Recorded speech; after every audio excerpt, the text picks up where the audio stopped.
मरकुस का सुसमाचार 6 अध्याय उसका 30 से लेके आगे बढ़ेंगे, 30 से लेके 44 पद तक। 30 से लेके 44 पद। मैं इस खंड में शुरू करने से पहले मैं पीछे थोड़ा सा मैं आपको स्मरण दिलाऊं। पिछले हफ्ते हमने देखा था यूहन्ना बपतिस्मा देने वाले की मृत्यु, एक जन्मदिन, राजा हेरोदेस का जन्मदिन की एक पार्टी है, और जहां पे यूहन्ना बपतिस्मा दाता का क्या हुआ, मृत्यु हुई। इस घटना को हमने ध्यान से देखा था। परंतु याद रखिए, ये जो खंड हम लोग पढ़ रहे हैं, अभी तक जो खंड पढ़ते हुए आ रहे हैं, मरकुस का लेखक एक ही विषय बताना चाहता है आपको और मुझे। वो विषय है कि यीशु मसीह कौन है। वो सिखाना चाहता है कि यीशु मसीह कौन है, वो परमेश्वर है, वो यही बात को बताना चाहता है। तो इस खंड में जाने से पहले आइए हम छोटा सा प्रार्थना करें। पिता परमेश्वर, स्वामी, हमारे राजा, हमारे प्रभु, हमारे परमेश्वर, आपके उस अनुग्रह के वेदी पे हम सामने हैं प्रभु जी। हम धन्यवाद के साथ आपके चरणों में झुकते हैं प्रभु। हे पवित्र आत्मा, आप ही बात करें, सिखाएं हमें। और पिता परमेश्वर, हम सुनने वाले प्रत्येक जन प्रभु यीशु इस वचन को सिर्फ सुनने वाले ना बने, वचन के अनुसार हम जीवन में लागू करके जीवन जीने वाले बने पिता परमेश्वर। क्योंकि हम जानते हैं प्रभु, हम अपने आप में कुछ भी नहीं है, हम अपने आप तो शून्य हैं प्रभु। और जब तक आप अपने सामर्थ्य का कार्य हमारे जीवन में नहीं करते, हम कुछ भी नहीं कर सकते। इसलिए हम आपके चरणों में समर्पित करते हैं। उसी तरह हम प्रार्थना करना चाहते हैं प्रभु जी। पिता परमेश्वर, हे पवित्र आत्मा, हमारी हृदय की आंखें खोलें, हमारा हृदय, हमारा ध्यान एकाग्र हो और हम तेरे वचन को ध्यान से सुने और उस वचन को जीने वाले हो जाएं। धन्यवाद, क्योंकि प्रभु जी आप ही भले परमेश्वर हो, आपकी आगमन निकट है प्रभु, आप जल्दी आने वाले हो, क्योंकि आपका वचन कहता है। इसी कारण हम सबको तैयार कर, ताकि प्रभु परमेश्वर हम उस तेरे आगमन की प्रतीक्षा करने वाले हो जाएं। धन्यवाद करते हैं, सब कुछ हम आपके हाथों में समर्पित करते हैं। और छोटी सी विनती प्रार्थना हमारे उद्धारकर्ता प्यारे प्रभु यीशु मसीह के नाम से मांगते हैं, आमीन। तो मेरे साथ निकाल लीजिए 6 अध्याय मरकुस का सुसमाचार, 6 अध्याय, जिसका 30 पद से लेकर 44 पद तक हम देखेंगे आज। इसका मुख्य विषय है, क्या हम यीशु को सब कुछ देने को तैयार हैं। मैंने बनाया है, इसका मुख्य विषय है, क्या हम यीशु को अपना सब कुछ देने के लिए तैयार हैं। इसको 3 खंड में हमने बांटा है, 30 से लेकर 34 पद। 30 से लेकर 34 पद लोगों पर यीशु की जो करुणा है उसकी बात करता है, और दूसरा खंड है 35 से लेकर 38 पद। यहाँ परमेश्वर की आज्ञा का पालन करने के विषय में सिखाता है। एक खंड आज्ञा पालन के बारे में सिखाता है, और तीसरा खंड है 39 पद से लेकर 44 पद।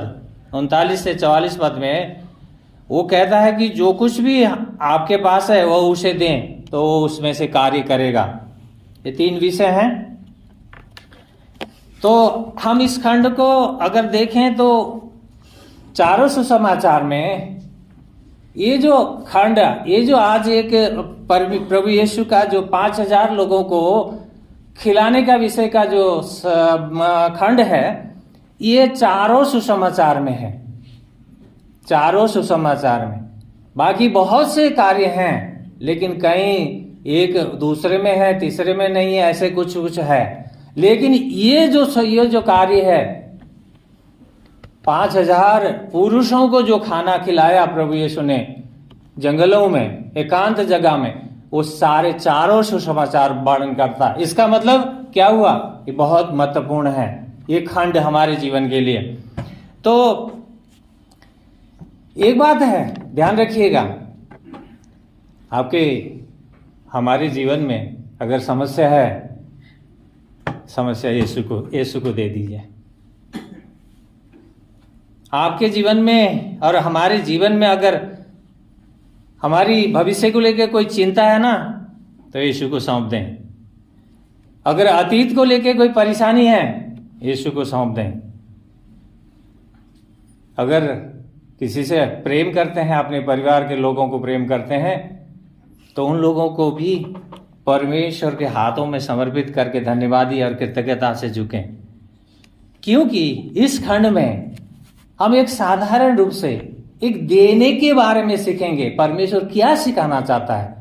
मैंने जैसे मुख्य विषय मैंने कहा, क्या हम यीशु को सब कुछ देने के लिए तैयार हैं? सब कुछ।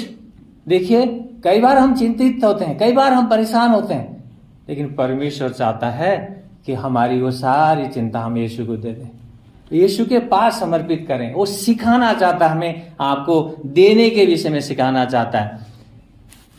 तो आइए हम इस खंड में जाएं, 30 से लेके 34 पद तक। लोगों पर प्रभु यीशु की जो करुणा की बातें हैं, दया उसने जो किया, वो बातें यहाँ पे है। प्रेरित यीशु के पास आकर एकत्रित हुए और जो कुछ उन्होंने किया तथा सिखाया था, सबका वर्णन किया। उसने उनसे कहा, आओ और एकांत में चलकर कुछ देर विश्राम करो, क्योंकि वहां बहुत से लोग आ और जा रहे थे, यहाँ तक कि उनको भोजन करने का भी अवसर नहीं मिलता था।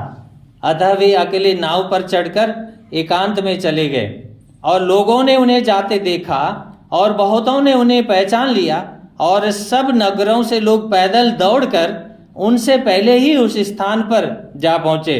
और नाव से उतरकर उसने विशाल जनसमूह को देखा और उन पर उसे तरस आया, क्योंकि वे ऐसी भेड़ों के समान थे जिनका कोई रखवाला ना हो, और वह उन्हें बहुत सी बातें सिखाने लगा। परमेश्वर का वचन इस खंड के द्वारा हमें सिखाना चाहता है कि परमेश्वर सब लोगों पे क्या करता है? करुणा करता है। यदि हम परमेश्वर को, अपने जीवन को, अपने सब कुछ को सौंपते हैं, सौंपने का मतलब क्या हुआ? भरोसा रखना। समर्पण रखने का अर्थ हुआ विश्वास करना, भरोसा रखना। हाँ, जो मैंने प्रार्थना किया, जो मैंने मेरे प्रभु यीशु के पास रखा है, मेरा परमेश्वर वो क्रियाशील हो गया है और मेरा परमेश्वर मेरी प्रार्थना को उत्तर देगा, ये विश्वास करना, समर्पण का अर्थ। तो 30 और 31 पद में यहाँ पे देखिए, यीशु मसीह क्या कर रहे हैं? चेलों को विश्राम के लिए बुला रहे हैं। इससे दिखता है यीशु मसीह की करुणा की बातें। देखिए, हमने देखा 7 से लेकर 13 पद की जो खंड में देखा था, प्रभु यीशु ने चेलों को एक कार्य के लिए भेजा। चेले 2-2 करके चेले गए, अपने क्षेत्र में अपने काम किया, उन्होंने बहुत कुछ काम किया। और इस 30 पद में चेले वापस यीशु के पास आए। वापस आने के बाद जैसे अक्सर होता है, क्या होता है? अगर किसी ने हमें भेजा है किसी कार्य के लिए और कार्य कंप्लीट करके हम वापस आते हैं, तो क्या होता है? हम उसका रिपोर्ट देते हैं कि नहीं? हम बताते हैं, हम फलाने के घर में गए, हम वहां उनसे ये बातें हुई, उनसे ये बातें हुई, हम बताते हैं अक्सर। तो ठीक उसी तरह से चेलों के द्वारा परमेश्वर का जो कार्य हुआ था, उन्होंने बताना शुरू किया होगा यीशु मसीह को। और प्रभु जानते हैं लोग थके हुए हैं, चेले थके हुए हैं, बहुत कार्य, कई जगह लोगों ने अच्छी प्रतिक्रिया दी होगी, अच्छे सुना होगा, कई जगह लोगों ने तिरस्कार किया होगा, उनका अपमान किया होगा, ऐसी परिस्थिति रही होगी। कई तरह से चेले वहां पे पूरे विषय को लेके यीशु के सामने हैं। परंतु यीशु जानते हैं हमारा जीवन, शरीर हमेशा 24/7 काम नहीं कर सकता। परमेश्वर जानता है कि नहीं? इसी कारण से प्रभु यीशु ने उत्पत्ति 2 अध्याय में अगर देखो, 2 अध्याय का 2 और 3 पद मैं खोलूंगा नहीं, बाद में आप पढ़ लीजिएगा। 2 और 3 पद में, 2 अध्याय का उत्पत्ति में प्रभु यीशु ने विश्राम दिन को दिया। प्रभु यीशु को वो काम करके थक गया हो और उसे विश्राम चाहिए, ऐसा नहीं था। क्यों विश्राम दिन को दिया? परमेश्वर का वचन कहता है कि परमेश्वर ने उस दिन क्या किया? विश्राम किया। क्यों किया वो विश्राम? वो आपके और मेरे लिए, वो आपको और मेरे लिए एक दिन ऐसा देना चाहता था कि 6 दिन लोग काम करे और 7वें दिन में क्या करे? वो विश्राम करे और परमेश्वर की महिमा करे, आराम करे। वो दिन देना चाहता था। इसीलिए परमेश्वर ने क्या किया? परमेश्वर हमारी जरूरतों को जानता है और हमारे कार्य को जानता है। इसीलिए उसने क्या किया, चेलों को कहा आओ क्या करें, आओ हम चलें, थोड़ा देर चल के विश्राम करो, आराम कर लो। यीशु मसीह ने ये नहीं कहा चलो तुम ऐसे जाओ वहां जाके थोड़ा देर आराम कर लो, नहीं, यीशु ने कहा तुम मेरे संग आके आराम करो। देखो काम हम लोग करते हैं, जब हम थक जाते हैं हम लोग क्या करना चाहते हैं, अकेले में विश्राम करना चाहते हैं। अक्सर ऐसे होता है मनुष्य के साथ। लेकिन प्रभु क्या चाह रहा है, हम काम में थके हों, हमें आप विश्राम चाहिए, हम विश्राम किसके साथ करें, यीशु मसीह साथ में हो, यीशु मसीह की संगति में हम विश्राम करें। यही शिक्षा वो देना चाहता है। देखिए चेलों को प्रभु तैयारी कर रहा है, चेलों को शिक्षा दे रहा है, चेलों को आने वाले दिनों में चेलों के द्वारा कलीसिया का अगुवाई करना है, नेतृत्व करना है। यीशु मसीह दुनिया को छोड़ के चले जाएंगे एक दिन, क्रूस में मरने के बाद तीसरे दिन वो चले जाएंगे, लेकिन नेतृत्व करना है इन चेलों को। इसीलिए क्या कर रहा है, सिखा रहा है, चेलों को सिखा रहा है, तैयारी कर रहा है। परंतु यहां पे परमेश्वर सिर्फ अपने चेलों पर ही दया नहीं कर रहा है, वो भड़के हुए और भी लोग बहुत से उनको दिखाई दे रहा है। यीशु मसीह उनको, उनके ऊपर भी परमेश्वर तैयारी कर रहा है और तरस खा रहा है, क्योंकि वो लोग बिना चरवाहे के भेड़ों की तरह थे। यीशु मसीह चरवाहा बनना चाहता है। यीशु मसीह उन लोगों को एक चरवाहा बन के, एक अच्छा चरवाहा, एक भला चरवाहा बन करके उन भेड़ों की अगुवाई करना चाहता है। लेकिन आज आप क्या भेड़े बनना चाहते हैं या कि आप बकरी बनना चाहते हैं? मत्ती उसका 25 अध्याय में लिखा है, राजा ने भेड़ों को एक तरफ किया, बकरी को अलग किया, दोनों को पृथक किया, दोनों को अलग किया। भेड़ और बकरी में फर्क है, आप जानते होंगे सब लोग, हम लोग गांव क्षेत्र से आए हुए लोग हैं, सब जानते हैं भेड़ों की क्या स्वभाव है और बकरी की कैसी स्वभाव। बकरी चंचल है, हमेशा मैं इधर उधर इधर उधर भागती रहती है, करती रहती है कि नहीं करती रहती, करती है। परमेश्वर इसीलिए बकरी नहीं बनाना चाहता हमें, वो चाहता है हम भेड़े बन जाएं, उसकी आवाज को सुने और उस चरवाहे के पीछे, उस अगुए के पीछे हम चलना सीखें। इसीलिए आपने अपने मनों में देखें, हम बकरी बन के जीना चाहते हैं परमेश्वर के लिए या भेड़े बन के जीना चाहते हैं? ये प्रश्न आपके और मेरे लिए है। मरकुस के इस खंड को अगर देखें तो पुराना नियम, अगर भजन संहिता 23 में दाऊद एक भजन लिखते हैं, भजन संहिता 23, भजन संहिता 23 को बड़े अच्छे तरीके से पढ़िएगा, बारंबार पढ़िएगा। ज्यादातर लोग इस खंड को, भजन को जानते भी हैं।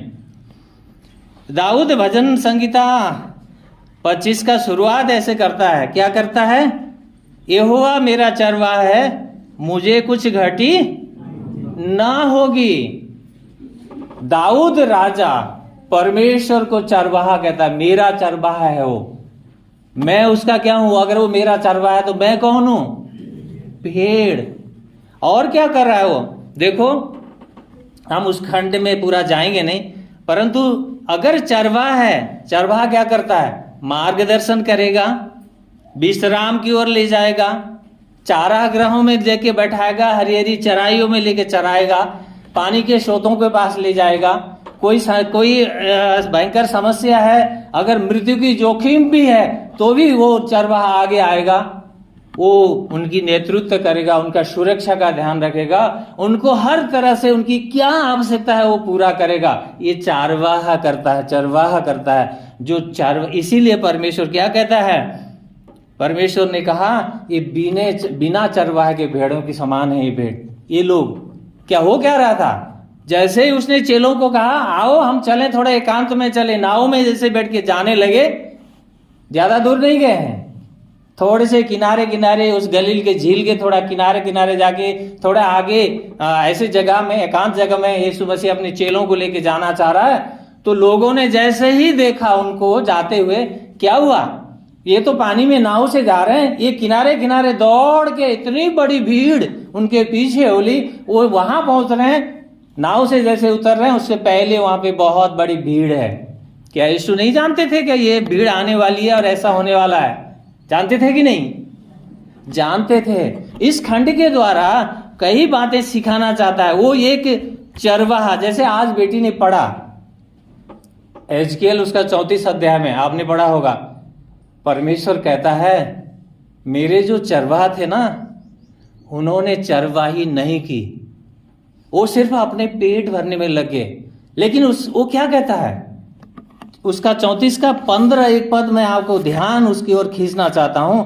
इसका 34 का 15 पद अगर देखो, यहां पे कहता है वो, मैं स्वयं अपने झुंड को चराऊंगा और स्वयं ही उसको बैठाऊंगा। प्रभु यहोवा की यही वाणी है, मैं खोई हुई को ढूंढूंगा, भटकी हुई को वापस लाऊंगा, घायलों को पट्टी बांधूंगा, बीमारों को संभालूंगा और मोटी और बलवानों को नष्ट करूंगा। मैं उनकी चरवाई स्वयं करूंगा। ये परमेश्वर कह रहा है। परमेश्वर के वचनों में ये प्रतिज्ञा था। उसी प्रतिज्ञा को पूरा करने के लिए ये चरवाही करने के विषय में बहुत से वचन है बाइबल में। रेफरेंस अगर देखें बहुत हैं, लेकिन मैं रेफरेंस उतना आपको बता नहीं सकता। परंतु यूहन्ना उसका 10 अध्याय में भी अगर पढ़ो, अभी खोलना नहीं, समय नहीं है, अगर यूहन्ना 10 अध्याय को भी अगर खोल के आप लोग पढ़ते हो, वहां पे प्रभु यीशु क्या कहता है, अच्छा चरवाहा मैं हूं जो भेड़ों के लिए अपना प्राण को देता है। यीशु मसीह अच्छा चरवाहा है। आपका और मेरा अच्छा चरवाहा कौन है? स्वयं यीशु मसीह। पुराने नियम में प्रतिज्ञा की गई थी और नया नियम में यीशु मसीह स्वयं आके इस कार्य को पूर्ण किया। उन प्रतिज्ञा को पूर्णता प्रदान किया यीशु मसीह ने। अगर हम आज भी बिना चरवाहा के भेड़े की तरह हैं, अगर अभी भी हम भटक रहे हैं,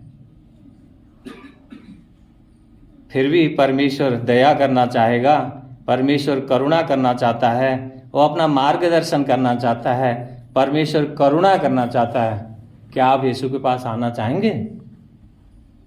क्या अपना यीशु मसीह को अपना चरवाहा बनाना चाहेंगे? हम तो सबके सब भटके हुए थे, अपने इच्छा अनुसार जीवन जी रहे थे, अपने मार्ग में चल रहे थे। हमारी कोई जीवन का कोई ये नहीं था कि हम कहाँ क्या करेंगे, क्या होगा। परंतु यीशु मसीह के द्वारा हमने जाना कि यीशु मसीह हमारा चरवाहा बने, तो इसी में हमारी उत्तम भलाई है। अनंत काल का जीवन देने वाला यीशु है। वो अपने वचनों में कहता है अनंत काल का जो आशा यीशु के भला कोई नहीं देना चाहता, दे सकता। इसी कारण से अगर अभी भी हमारे मन में दुविधा है, अभी भी हमारे मन में शंका है, तो इस शंका को दूर करके यीशु मसीह को अपना चरवाहा बना लें, क्योंकि वो आपके और हमारे ऊपर तरस खाता है, दया करता है, दया करता है। वो लोग ऐसे बिना चरवाहे के भेड़ों की तरह भटके हुए थे, दौड़ के भीड़ आ रहे हैं कि इसलिए दौड़ के जा रहे हैं, कहाँ जा रहे हैं, क्यों जा रहे हैं, कई अगर बातें पूछे, हो सकता है उन्हें पता भी ना हो उस समय। मनुष्य का चाल क्या होता है? भेड़ चाल होता है। भेड़ बोलते हैं ना, भेड़ चाल। एक भेड़ आगे जाती है तो उसके पीछे चाहे आगे खाई भी हो ना, वो भेड़ दूसरी उसी के पीछे जाएगी। इसीलिए उसको कहते हैं ये सरल है, वो उसी का मार्गदर्शन करती है।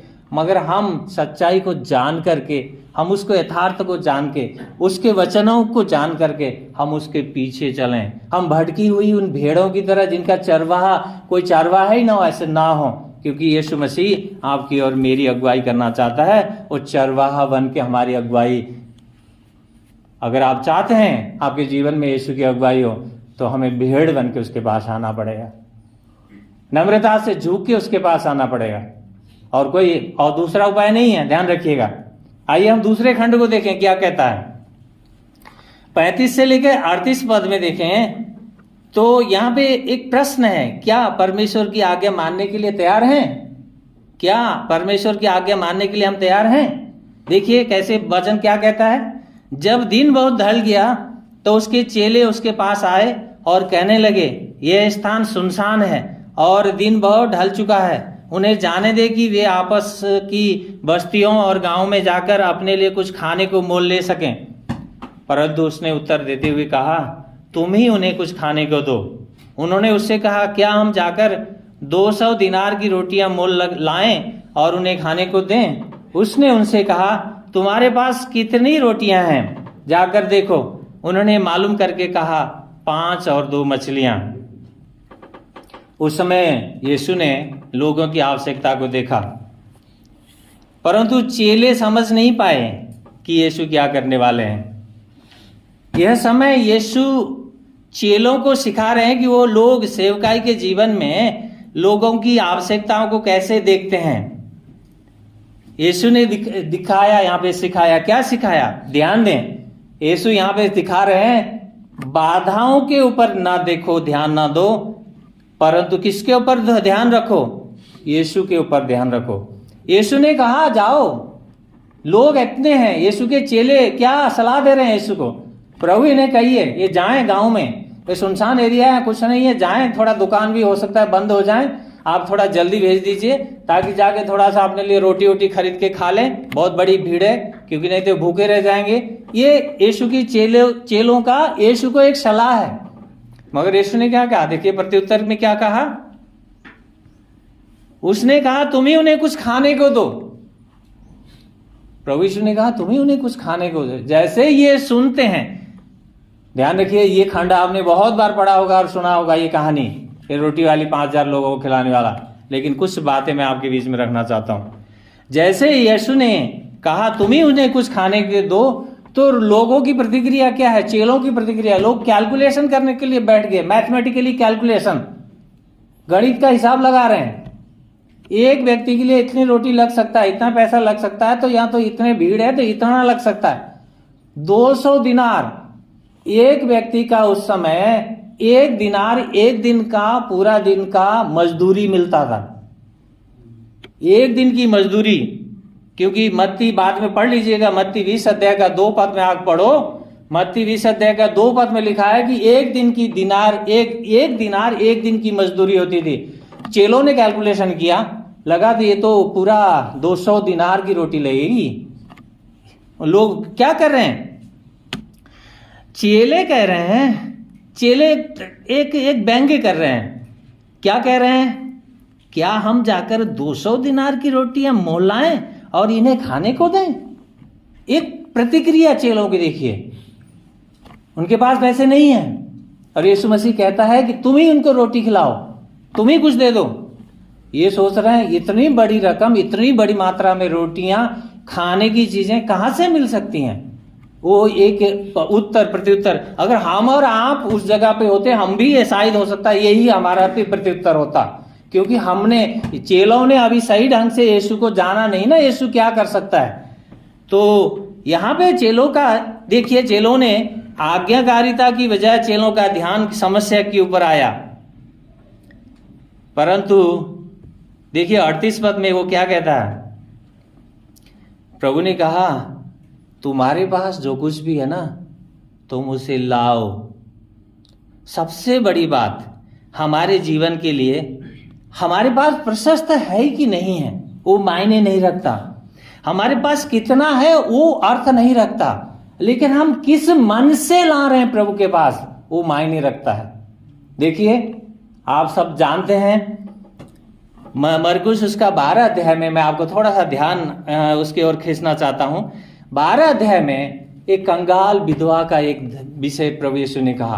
कंगाल एक विधवा ने मंदिर में, मंदिर के जो भेटी, जहां भेटी डाला जाता है, वहां पे लोग बहुत पर्स से बहुत पैसे निकाल के बहुत बड़ी बड़ी गड्डियां डाल रहे थे, बहुत कुछ डाल रहे थे।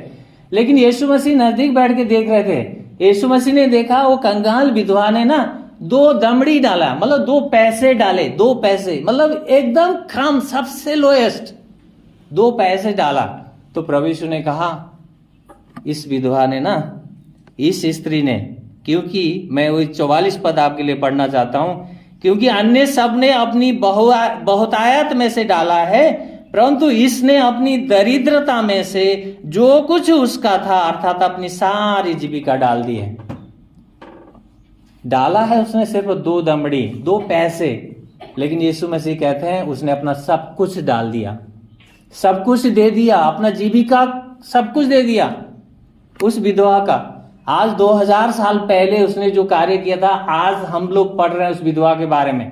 पता नहीं कि प्रभु यीशु आने में कितना देर होगा और कितने सालों तक इस विधवा के नाम सब लोग जानते रहेंगे, पढ़ते रहेंगे और उस विधवा का प्रशंसा करते रहेंगे। प्रभु ने उसको उस दान देने की, उसके हृदय की अवस्था को लेकर कितना बड़ा महान उसको कर दिया, प्रभु जानता है। परंतु यहां पे उसने क्या किया, तुम्हारे पास कुछ है? यीशु ने उनका ध्यान खींचा, केंद्रित किया। क्या बोला? तुम्हारे पास कुछ रोटियां हैं? कुछ है? जाओ ढूंढो। चेलों के पास भी रोटी नहीं थी। वो गए उन भीड़ में, उन्होंने पूछा जैसे किसी के पास रोटियां हैं। तो एक लड़का जिसने कहा हाँ मेरे पास रोटियां हैं। हो सकता है उसकी माँ ने उसको रोटी खाने के लिए बना करके सूखी रोटी किसकी है पता है? जौ की रोटी है। जौ की बनी हुई रोटी 5 रोटी और सूखी मछली 2, छोटी मछली होंगी 2 मछली। उसने कहा मेरे पास है। बढ़ करके उस बेटे ने, उस बच्चे ने, उस युवक ने दे दिया चेलों के हाथ में। चेलों ने कहा प्रभु हमारे पास तो यही है। आप सोचो अगर वो 5 रोटियां और 2 मछली प्रभु भोज की तरह भी अगर हम छोटा छोटा टुकड़ा भी सर्व करते ना, फिर भी नहीं पूरा होता क्या कभी? क्योंकि मत्ती की अगर उसमें पढ़ो, मत्ती का सुसमाचार में मत्ती का लेखक कहता है 5000 तो उसमें पुरुष हैं और स्त्री और बच्चों को लगा के बहुत बड़ी भीड़ है।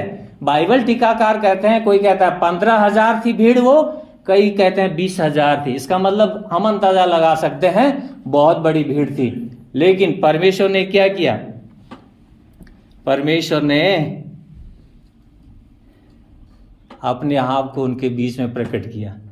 देखिए पहला यूहन्ना 4:4 में यूहन्ना का लेखक लिखता है, पहला यूहन्ना 4:4 में लिखता है, बच्चों तुम परमेश्वर से हो और तुम उस पर विजयी हुए हो, क्योंकि वह जो तुम में है उससे जो संसार में है कहीं बढ़कर है। यीशु मसीह सिखाना चाह रहे अपने चेलों को तुम भीड़ को ना देखो, तुम मुझे देखो। भीड़ देखोगे तुम भयभीत होगे, समस्या देखोगे तुम चिंतित होगे। तुम मुझे अगर देखने लगोगे तो तुम्हें सब कुछ दिखेगा जो मैं अभी करने जा रहा हूं। लाओ वो 5 रोटियां, लाओ और 2 मछलियां, मैं तुम्हारे बीच में कार्य करूंगा। अभी देखिए प्रभु यीशु ने कैसे कार्य किया। आगे खंड के देखें हम 39 से 44 पद में, जो कुछ आपके पास है अगर हम उसे दे देते हैं तो परमेश्वर कार्य करता है। यहाँ कैसे कार्य किया है यहाँ देखिए। और उसने सबको आज्ञा दी कि भोजन करने पंक्तियों में हरी घास पर बैठ जाएं, और लोग 50-50 और 100-100 की पंक्तियों में बैठ गए। उसने 5 रोटियां और 2 मछलियों को लिया और स्वर्ग की ओर देखते हुए भोजन पर आशीष मांगी और रोटियां तोड़ी और उन्हें चेलों को देता गया कि वे उनमें बांटे। और उसने 2 मछलियों को भी उन सब में बांट दिया और उन सब ने खाया और तृप्त हुए। उन्होंने रोटी के टुकड़ों और मछलियों से भरी हुई 12 टोकरियां उठाई और रोटी खाने वाले पुरुषों की संख्या 5000 थी। अभी देखिए शिष्यों ने क्या किया, जो कुछ भी उनके पास मिला था, थोड़ा सा था, उन्होंने लेके क्या किया, यीशु को दे दिया। यीशु ने कहा ठीक है इनको व्यवस्थित करके बिठा दो, घास में हरी घास है, 50-50 100-100 की लाइन में बिठा दो, अच्छे से बिठाओ, व्यवस्थित करो, ताकि भीड़ भाड़ में फिर मुश्किल होगा। प्रभु ने एक व्यवस्थित रीति से उनको बिठा दिया। बिठाने के बाद में परमेश्वर ने क्या किया, परमेश्वर ने उनको उन 5 रोटी और 2 मछलियों के द्वारा उन सारे लोगों में उसने बांट के समर्पित किया और लोग खाए और वो लोग तृप्त हो गए, तृप्त हो गए। परमेश्वर यीशु मसीह ने एक अद्भुत यहाँ पे कार्य किया। पुराने नियम में भी हम देखते हैं, पुराने नियम में अगर देखें तो एलिया ने एक जराफत की एक विधवा और उसके बेटे को एक कुपी में तेल और एक मुट्ठी आटा से बहुत दिनों तक, वहां पे जब अकाल पड़ा था बहुत दिनों तक वो तीनों लोगों को रोटी खिलाया। बाइबल में लिखा है, आप लोग पढ़ सकते हैं बाद में, पहला राजा उसका 17 अध्याय में ये घटना लिखी हुई है। दूसरी बात, एलिशा के समय में भी एलिया का जो सेवक था, बाद में परमेश्वर की ओर से दुगनी आत्मा के द्वारा जो अभिषेक हुआ, जिसको सामर्थ्य परमेश्वर ने दिया, उस एलिशा के जीवन में भी परमेश्वर ने ऐसे ही कार्य किया। 20 रोटियां से 100 लोगों को खिलाया और फिर रोटी बच गई करके लिखा है, रोटी फिर भी बच गई। दूसरा राजा उसका 4 अध्याय का 42 और 44 पद में आप बाद में पढ़ो तो वहां भी एक घटना हमें मिलता है। एक और अगर थोड़ा सा देखें, बाइबल में बहुत से उदाहरण हैं। दाऊद को अगर देखें, दाऊद ने एक गुलेल और छोटे से 5 पत्थर लेके किसके सामने गया था? वो गोलियत के सामने। क्या ये सफिशिएंट था? ये था क्या उसके साथ लड़ाई करने के लिए? संभव था इससे लड़ लेता हो? नहीं। परंतु उसके बीच में कौन था? परमेश्वर स्वयं था। ये जो 5 पत्थर और एक गुलेल से, एक ही पत्थर उसको मारना पड़ा, गोलियत नीचे गिर गया। परमेश्वर अद्भुत कार्य कर रहा है। यूहन्ना उसका 6 अध्याय में, बाद में आप घर जाके पढ़िएगा, 6 अध्याय का 30 से लेकर 51 में एक घटना अगर पढ़ें, खंड को पढ़ें, तो प्रभु यीशु का, ये जो यूहन्ना का लेखक क्या कर रहा है? यीशु मसीह को कह रहा है कि मिस्र से जैसे इस्राएली निकल के आए थे मरुभूमि में, उन लोग को क्या हुआ था? इस्राएली जब भूखे हुए, जब इस्राएली कुड़कुड़ाने लगे, इस्राएली लोगों ने कहा हमें क्या कर, रोटी दे, हमें खाना दे, भूखे हैं, तो हमें यहां मारने के लिए लाया है क्या?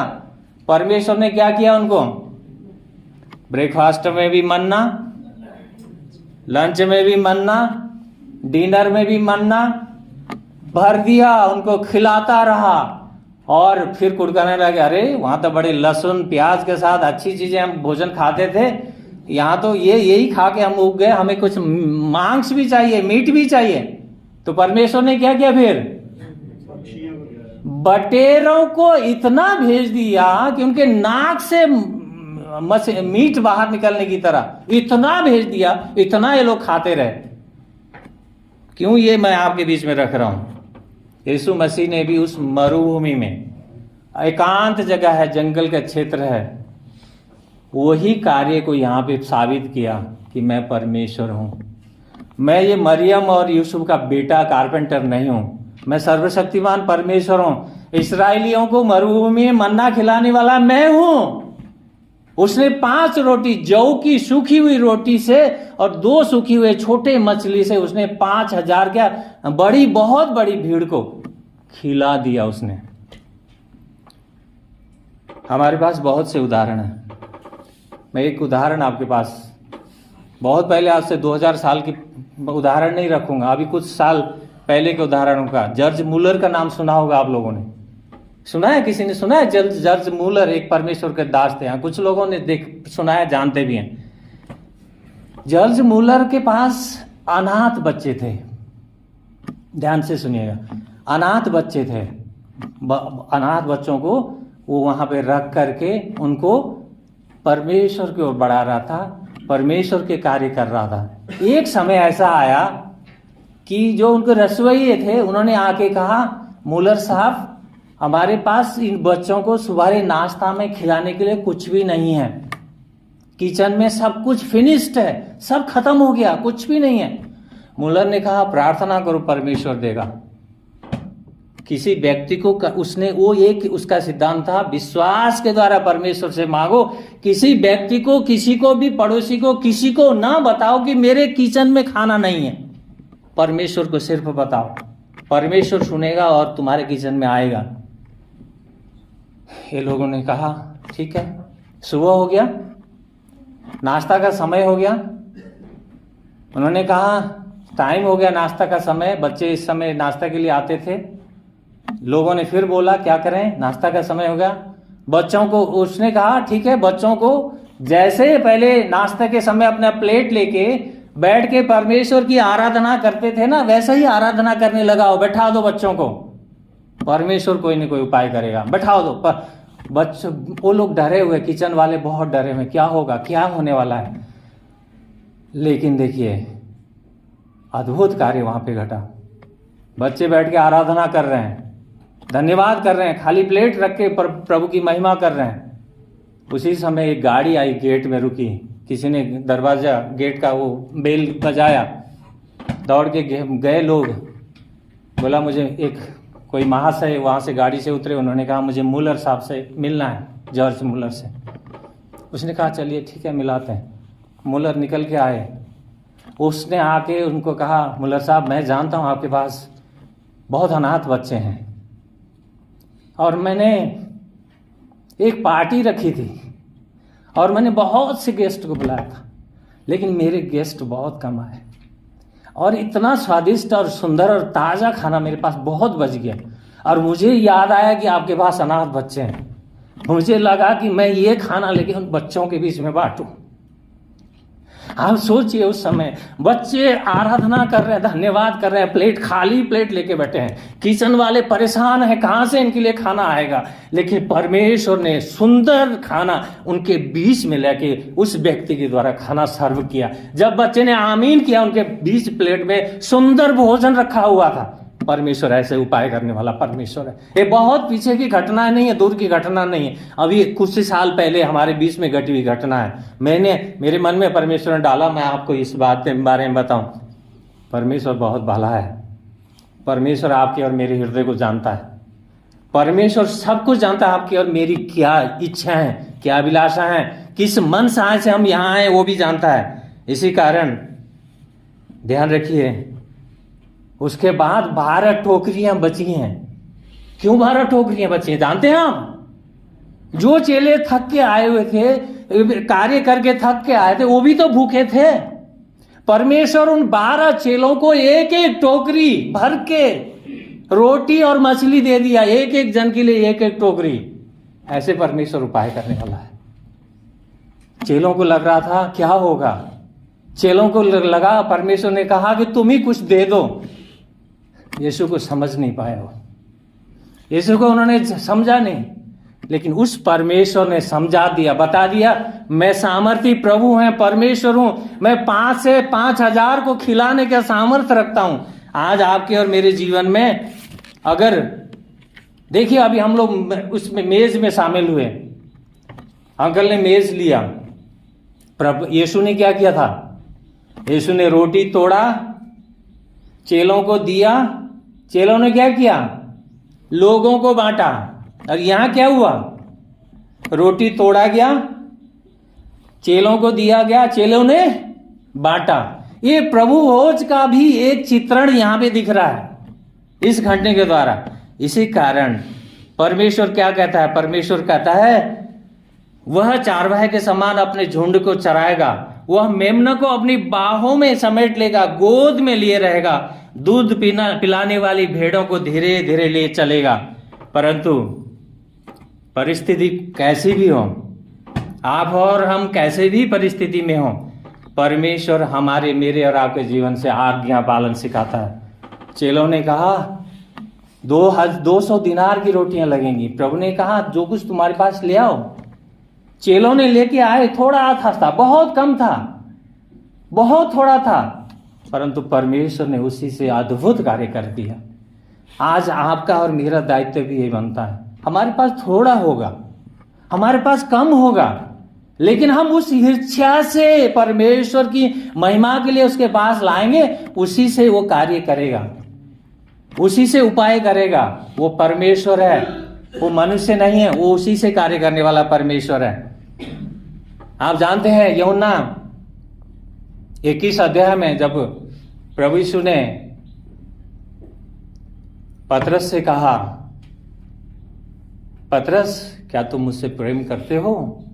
3 बार पूछा है, तीन बार ये प्रश्न है। तीनों बार उसने कहा, यीशु मसीह ने कहा, मेरे मेमने को चरा, मेरी भेड़ों की रखवाली कर, तू मेरी भेड़ों को चरा। बहुत महत्वपूर्ण है। आज चरवाहे का ड्यूटी, चरवाहे का काम, चरवाहे का कार्य अगर हम नहीं समझें तो फिर कैसे समझेंगे? अगर हम भेड़े हैं, हम सरलता से भेड़े बन के अगर यीशु के पास आना चाहते हैं तो परमेश्वर सामर्थ्य है, उसके हाथ बहुत मजबूत हैं, हमें गिरने नहीं देगा। हम उन पहाड़ियों पे, उन पत्थरों पे, उन चट्टानों पे के बीच में, उन समुद्र के बीच में, उन झाड़ियों के कांटों के बीच में भी परमेश्वर हमें चलने के लिए चलाए ना, हमें वो अपने सामर्थ्य हाथ से चलाएगा, हमारी आपकी नुकसानी नहीं होगी। क्यों? क्योंकि ये यात्रा यीशु मसीह ने आपके और मेरे जीवन में शुरू किया है। अगर आप यीशु मसीह के भेड़े हैं, हम अगर उसके भेड़े हैं, हमने उस यात्रा में यीशु के पीछे चलने का, उसके पचिनों के चलने का निर्णय लिया है, तो फिर यीशु अपना हाथ कभी छोड़ता नहीं है, कभी वो त्यागता नहीं है। परंतु मैंने आपके सामने पहले भी रखा था एक प्रश्न, क्या हम अपना हृदय को सब कुछ यीशु को देने के लिए तैयार हैं, या हम ऊपर ऊपर से फॉर्मेलिटी करते हैं, औपचारिकता निभाते हैं, फिर परमेश्वर का सामर्थ्य कार्य होते हुए हम अपने जीवन में नहीं देखेंगे। ध्यान रखिएगा, अद्भुत कार्य होते हुए करेगा, वो दिखाएगा, मगर हमारी अवस्था को जानना चाहता है। वो सच्चाई से, नम्रता से उसके पास हम लोग आए, वो ये चाहता है यीशु मसीह। यीशु मसीह ने इतना ही नहीं किया, यीशु मसीह आपके और मेरे गुनाह को लेके सूली पर चढ़ गया, क्रूस पे उसने एक एक लहू का अंतिम कतरा बहाया, मारा गया वो आपके और मेरे लिए, गाड़ा गया। सिर्फ मारा किस लिए गया? ताकि जो कोई उस पे विश्वास करे, उस यीशु के उस बहाए हुए लहू पे विश्वास करे, वो गुनाह उसके पाप का क्या करे? यीशु मसीह क्षमा कर दे। अगर हम इस हिसाब से यीशु के पास आते हैं, सिर्फ गाड़ा नहीं गया, वो तीसरे दिन जीवित हो गया। किस लिए? सिर्फ आपको और मुझे बचाने के लिए। वो परमेश्वर आज हाथ फैला करके पुकार रहा है, मेरे बेटे मेरी बेटियों मेरे पास आओ। मैं जानता हूं तुम्हारे पास कुछ नहीं है, मैं जानता हूं तुम परेशानी में हो, मैं जानता हूं तुम संघर्ष में हो, मैं जानता हूं तुम विपरीत परिस्थिति तुम्हें सता रही है, मैं जानता हूं ये समस्या है, परंतु मेरे पास आओ, मेरे पास उस समस्या का हल है। वो यीशु मसीह कहता है मुझे और आपको सच्चाई के साथ उसके पास झुकना है, आना है। उसने सिर्फ यहाँ पे थोड़ा सा रोटी लेके और छोटी सी सूखी मछली लेके, देखिए इससे पहले एक भोज और हो रहा था, आप ध्यान केंद्रित किए। उससे अगला खंड कल पिछले संडे हमने सुना था, एक भोज वहां है, राजा हेरोदेस का जन्मदिन की पार्टी मन रही है, वहां रसोइये 56 भोग की तैयारी कर रहे होंगे। 56 भोग हम जैसे सुनते हैं अक्सर, इस तरह से अच्छे से स्वादिष्ट भोजन आया होगा, लेकिन उस भोज में यूहन्ना बपतिस्मा दाता का लहू बहाया गया, हत्या किया गया। लेकिन एक भोज यहाँ है, सूखी रोटियां हैं जौ की, सिर्फ मछली के टुकड़े हैं सूखे छोटे छोटे, लेकिन इस भोज में परमेश्वर की उपस्थिति है, यीशु की, और लोग आनंदित हैं, लोग खुश हैं, रोटी खा के तृप्त हैं। तो आप कौन से भोज में शामिल होना चाहते हैं? ये महत्वपूर्ण है।